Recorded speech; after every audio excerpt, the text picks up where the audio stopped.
স্বৈরাচার পালিয়ে গেল, অদৃশ্য শক্তি দৃশ্যমান, এমন মন্তব্য করেছেন বিএনপির ভারপ্রাপ্ত চেয়ারম্যান তারেক রহমান।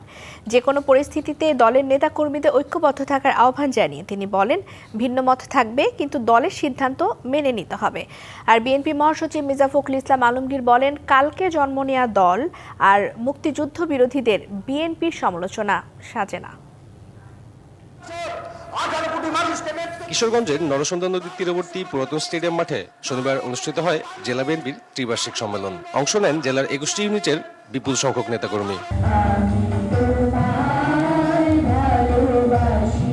বেলা 12:30টায় জাতীয় দলীয় পতাকা উত্তোলনের মাধ্যমে সম্মেলনের উদ্বোধন করেন বিএনপি মহাসচিব মির্জা ফখরুল ইসলাম আলমগীর।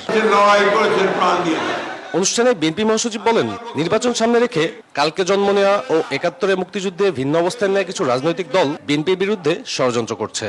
সেই দল যেন উড়ে এসে জুড়ে বসেনি, আমরা লড়াই করে সংগ্রাম করে এই বাংলাদেশে এসেছি। আমরা আন্ডারগ্রাউন্ডের পার্টি নই, আমরা উপরে উঠে থেকে লড়াই করার পার্টি। আমরা সংগ্রাম করি, আমরা প্রাণ দেই, জীবন দেই, কারাগারে যাই, অন্যায় অত্যাচার নির্যাতন সহ্য করি।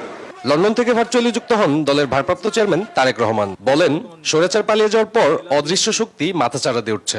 যে স্বৈরাচার তো বিদায় হয়ে গিয়েছে, পালিয়ে গিয়েছে, কিন্তু অদৃশ্য শক্তি কিন্তু ধীরে ধীরে মাথা চাড়া দিয়ে উঠছে।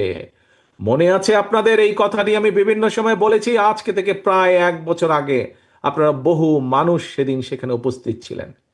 প্রিয় সহকর্মী বৃন্দ, ধানের শীষের প্রতিটি কর্মী, সমর্থক, ভোটার বৃন্দ, আজ আমার 1 বছর আগের কথা কিন্তু ধীরে ধীরে দৃশ্যমান হতে শুরু করেছে। সবার আগে দেশ ও জনগণ, আর দলের প্রয়োজনে নেতাকর্মীদের ঐক্যবদ্ধ থাকার আহ্বান জানান তারেক রহমান। যে কোনো মূল্যে আমরা ঐক্যবদ্ধ থাকবো। আমরা আমাদের দলের নাম কেউ যাতে ব্যক্তি স্বার্থে ব্যবহার করতে না পারে, তার জন্য আমরা সচেতন থাকবো। ঠিক 16 বছরের দমনপীড়ন পাশ কাটিয়ে সাংগঠনিকভাবে তৃণমূলকে আরো শক্তিশালী করতে সারা দেশে পর্যায়ক্রমে অনুষ্ঠিত হচ্ছে বিএনপির জেলা সম্মেলন। ত্রয়োদশ জাতীয় সংসদ নির্বাচন ঘিরে যা হয়ে উঠেছে আরো প্রাসঙ্গিক। আজকের এই সম্মেলন থেকে দেশের বৃহৎ এই রাজনৈতিক দল বার্তা দিচ্ছে, ফেব্রুয়ারিতে একটি অবাধ সুষ্ঠু নির্বাচনের মাধ্যমে পুনঃপ্রতিষ্ঠিত হবে গণতন্ত্র। এই যাত্রায় যে কোনো ষড়যন্ত্র মোকাবেলায় দলের সকল নেতাকর্মীদের সতর্ক থাকার আহ্বান নীতি নির্ধারকদের। সাব্বির রোজ, ডিবিসি নিউজ, কিশোরগঞ্জ। রাজশাহী বিশ্ববিদ্যালয়ে পোষ্য কোটা বাতিলের দাবিতে আন্দোলন চলাকালে শিক্ষার্থীদের সঙ্গে শিক্ষক এবং কর্মকর্তাদের হাতাহাতির ঘটনা ঘটেছে। আরও জানাতে এ বিষয়ে সরাসরি যুক্ত হচ্ছেন সহকর্মী মীর কাদির। কাদির, এই মুহূর্তে কি অবস্থা ক্যাম্পাসে, পরিস্থিতিটা কি? রিদওয়ানা, আপনাকে ধন্যবাদ। এই মুহূর্তে আমি আছি বিশ্ববিদ্যালয়ের যুবরী ভবনে। এখানে বেশ উত্তেজনকর একটা পরিস্থিতি তৈরি হয়েছে। আপনি দেখতে পাচ্ছেন বিশ্ববিদ্যালয়ের পুরো যুবরী ভবন বিশ্ববিদ্যালয়ের শিক্ষার্থীদের পরিপূর্ণ হয়ে গেছে। শিক্ষার্থীরা যেটি বলছেন যে আজ বিকাল 5টার দিকে যখন বিশ্ববিদ্যালয়ের শিক্ষার্থীরা তারা যখন পোষ্য কোটার বিষয়ে বিশ্ববিদ্যালয়ের উপাচার্য অধ্যাপক মাইনুদ্দিনের কাছে তারা যখন সমাধান চান, তখন ওই সময় একজন বিশ্ববিদ্যালয়ের উপদেষ্টা তাদেরকে ধাক্কা দেন বলে শিক্ষার্থীরা বলছেন। তারপরেই কিন্তু বিশ্ববিদ্যালয়ের শিক্ষক এবং শিক্ষার্থীদের মধ্যে একটা হাতাহাতি হয় এবং পরবর্তীতে বিশ্ববিদ্যালয়ের প্রভিসি মাইনুদ্দিন সহ যখন শিক্ষকরা যখন যুবরী ভবনের 2য় তলায় অবস্থান নেন, তখন কিন্তু শিক্ষার্থীদেরকে অবরুদ্ধ করে রাখেন। এরপরে কিন্তু আস্তে আস্তে এই ভবনে শিক্ষার্থীদের যে বিক্ষোভে শিক্ষার্থীদের অবস্থা শিক্ষার্থীদের সংখ্যা আরো বেশি বাড়তে থাকে এবং এখন দেখতে পাচ্ছেন পুরো যুবরী ভবন শিক্ষার্থীদের পরিপূর্ণ হয়ে। তারা যেটি বলছেন যে তাদের যে 2টো দাবি, অর্থাৎ যারা শিক্ষার্থীদের উপর হামলা করেছে তাদের বিচার এবং পোষ্য কোটা বাতিল, এই 2টো দাবি না মানা পর্যন্ত তারা এখান থেকে যাবেন না। তো শিক্ষার্থীরা মূলত এটাই বলছেন যে তাদের দাবি অবশ্যই মানতে হবে এবং তাদের দাবি মানা না পর্যন্ত তারা তাদের যে কর্মসূচি তারা এখান থেকে সরবেন না। তো রাজশাহী বিশ্ববিদ্যালয়ের যে পরিস্থিতি, এই সর্বশেষ। কাদির, ধন্যবাদ আপনাকে। পাবনার ঈশ্বরদীতে চাঁদাবাজি, জমি দখল এবং বিএনপি নেতাকর্মীদের ঘর বাড়িতে হামলার প্রতিবাদে সংবাদ সম্মেলন করেছে ঈশ্বরদী উপজেলা ও পৌর বিএনপি এবং অঙ্গ সংগঠনগুলো। সকালে রাজধানীর ক্র্যাব মিলনায়তনে সংবাদ সম্মেলনে সহোদর জাকারিয়া পিন্টু এবং মেহেদী হাসানের অত্যাচারের শিকার ভুক্তভোগীরা নিষ্ঠুরতার চিত্র তুলে ধরেন। এ সময় ঈশ্বরদী উপজেলা যুবদলের সংগঠক জুবায়ের হোসেন বাপ্পি বলেন, জাকারিয়া পিন্টু খুন এবং চম্পা ধর্ষণ মামলার চিহ্নিত আসামি। ওই গোষ্ঠীর বিরুদ্ধে বিভিন্ন সময়ে হত্যা, লুটতরাজ, ধর্ষণ, চাঁদাবাজি, দখলের অভিযোগ থাকলেও পুলিশ এদের ব্যাপারে নিষ্ক্রিয়। 72 ঘন্টার মধ্যে চিহ্নিত সন্ত্রাসীদের বিরুদ্ধে ব্যবস্থা না নিলে আমরণ অনশনের হুঁশিয়ারি দেওয়া হয় সংবাদ সম্মেলন থেকে।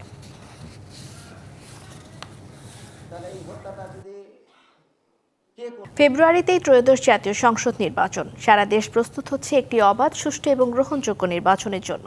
কি ভাবছেন সাধারণ মানুষ থেকে শুরু করে আগামী জনপ্রতিনিধিরা, সে কথা জানাতে ডিবিসি নিউজের ইলেকশন এক্সপ্রেস ছুটে যাবে সব সংসদীয় আসনে। আজ সারাদিন আছে সংসদীয় আসন 20 রংপুর 2-এ। স্বাগত জানাচ্ছি সিএসআরএম ডিবিসি ইলেকশন এক্সপ্রেসে। আজ দিনভর আছি রংপুর 2 আসনে। তারাগঞ্জ বদরগঞ্জ উপজেলার 15টি ইউনিয়ন এবং বদরগঞ্জ পৌরসভা নিয়ে গঠিত এই আসনটিতে অতীতের 12টি নির্বাচনের 7টিতেই জয় পেয়েছিল আওয়ামী লীগ, 4টিতে জাতীয় পার্টি এবং 96 ফেব্রুয়ারিতে এই আসনটি শূন্য গেছে। এই মুহূর্তে আমাদের সাথে যুক্ত হয়েছেন বাংলাদেশ জামায়াতে ইসলামের মনোনীত প্রার্থী এবং জামায়াতে ইসলামের সাবেক ভারপ্রাপ্ত secretary general ATM Azharul Islam. স্বাগত জানাচ্ছি আপনাকে। আমরা জানি যে বিগত 14 বছর পর আপনি আপনার নির্বাচনী এলাকায় এসে গণসংযোগ চালাচ্ছেন। এই যে লম্বা বিরতির পর আপনি এসে নির্বাচনে অবতীর্ণ হচ্ছেন, এই যুদ্ধে অবতীর্ণ হওয়ার পর মানুষের কাছে যাচ্ছেন, সারা আসলে কেমন পাচ্ছেন? মানুষ কি বলছে? ধন্যবাদ। আমি 14 বছর কারাভোগের পর আগে যে অবস্থা দেখি তার চেয়ে অনেক গুণ এই অঞ্চলে আমার জনশক্তি, জনসমর্থন বেড়েছে। বিশেষ করে মহিলা মা বোনদের যে সমর্থন পেয়েছি, আমি আবেগ আপ্লুত। হয়তো তারা আমাকে ফাঁসির কাষ্ট থেকে মুক্ত করার দোয়া করেছেন, এই জন্য আমি ব্যাপক সাড়া পেয়েছি। ইনশাল্লাহ এই সাড়া যদি অব্যাহত থাকে আরও জনসমর্থন বাড়বে বলে আমি আশা করি। এই যে মানুষের কাছে যাচ্ছেন, এবার আসলে কি প্রতিশ্রুতি দিচ্ছেন? একরকম তো আপনার জীবনের এটি একটি বোনাস লাইফ, তো সেক্ষেত্রে মানুষের জন্য কি করার ইচ্ছা আপনার? প্রথমত হচ্ছে বলেছি যে আমার যে বোনাস লাইফ, আমার বাকি জীবনটা জনগণের কল্যাণে ব্যয় করব। সেই হিসেবে যদি আপনারা আমাদের ভোটটা প্রয়োগ করে আমাকে সমর্থন দেন, তাহলে আমি এমপি নির্বাচিত হলে দেশের প্রথমত কাছে রাস্তার অবকাঠামো আমি তৈরি করার চেষ্টা করব। যে সমস্ত রাস্তার কাজ অসমাপ্ত আছে সমাপ্ত করব। যে সমস্ত রাস্তার কাজ এখনো শুরু হয়নি তা শুরু করার চেষ্টা করবো ইনশাল্লাহ। আমাদের এখানকার হেলথ ক্যাম্পাসগুলো, জেলা উপজেলা হেলথ কমপ্লেক্সগুলো অত্যন্ত করুণ অবস্থায় আছে। এখানে আধুনিক প্রযুক্তি নাই। গ্রাম থেকে লোকরা চিকিৎসা করতে আসে, চিকিৎসা পায় না, গরিব মানুষরা রংপুর যেতে হয়। এই অবস্থার জন্য অবসান করতে পারেন তার ব্যবস্থা করবো ইনশাল্লাহ।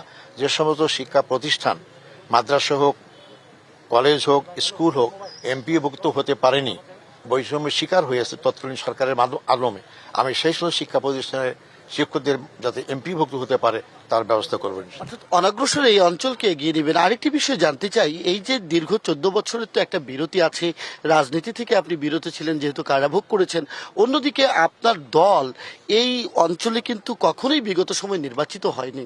এবার মানুষ কেন আপনার দলকে ভোট দিবে সেটি যেমন জানতে চাই, একই সাথে জানতে চাই আপনার সাংগঠনিক ভিত্তি কতটা মজবুত রয়েছে। অবশ্যই জনগণ আমাদের আগে নির্বাচিত হতে পারেনি, ভোট দেয়নি, কথা ঠিক না। ভোট তো 15 বছরে হয়ই নেই, ভোট তো জনগণ দিতে পারেনি। আর এর আগেও ভোট কিন্তু অনেক কারচুপি করা হয়েছে, এই জন্য জয়লাভ করতে পারে ভোট পেয়েছি। এবারও জনগণ ভোট দেবে।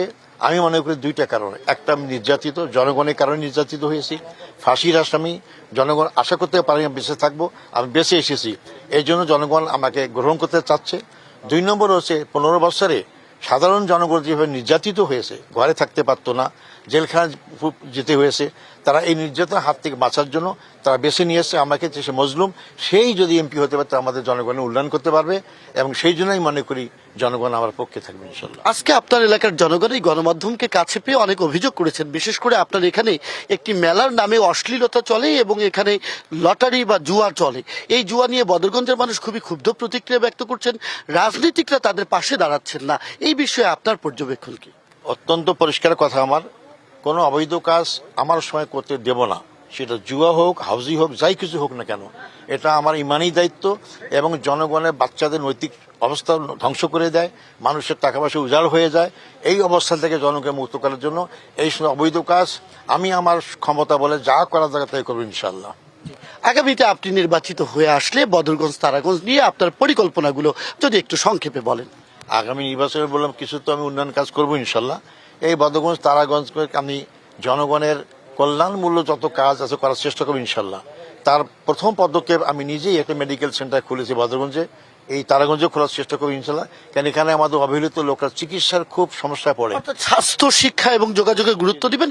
সবশেষ যদি আরেকবার একটু ছোট করে বলেন যে আসলে নারীদের নিয়ে এই জামায়াতে ইসলামের অনেক কথা রয়েছে যে নারীদের স্বাধীনতা খর্ব হবে, আপনি সেক্রেটারি জেনারেল ছিলেন, কি বলবেন আপনি?